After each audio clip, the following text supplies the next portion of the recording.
போதைப்பொருள் விவகாரத்தில் காவலர்களுக்கு தொடர்பு இருந்தால் அவர்கள் மீது கடும் நடவடிக்கை எடுக்க தமிழக அரசு உத்தரவு பிறப்பித்திருக்கிறது. அண்மை தகவலை நாம் பார்த்துக் கொண்டிருக்கிறோம்.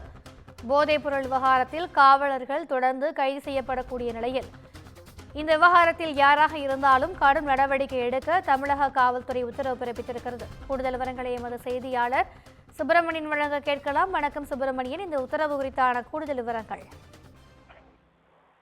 சமீபத்தில் போதைப் பொருள் கடத்தல் வழக்கில் காவலர்களும் சிக்கியிருப்பது பெரும் அதிர்ச்சியை ஏற்படுத்தியிருக்கிறது.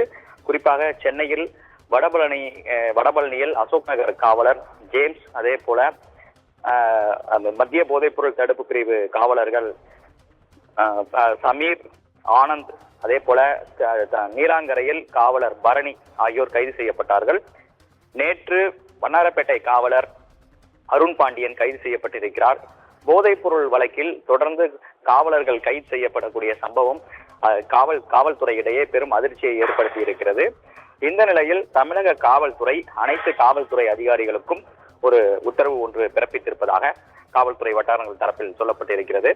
போதைப் பொருள் விவகாரத்தில் யார் சிக்கினாலும் அவர்கள் மீது கடும் நடவடிக்கை எடுக்க வேண்டும் என்ற உத்தரவு பிறப்பிக்கப்பட்டிருக்கிறது. அது மட்டுமல்லாமல் போதைப் பொருளை ஒழிப்பதற்கும் போதைப் பொருள் கடத்தி வரப்படுவது மற்றும் சப்ளை செய்வது யாராக இருந்தாலும் அவர்கள் மீது கடும் நடவடிக்கை எடுக்க வேண்டும் என்ற உத்தரவு தமிழக காவல்துறை தரப்பில் இருந்து அனைத்து காவல்துறை அதிகாரிகளுக்கும் பிறப்பிக்கப்பட்டிருக்கிறது.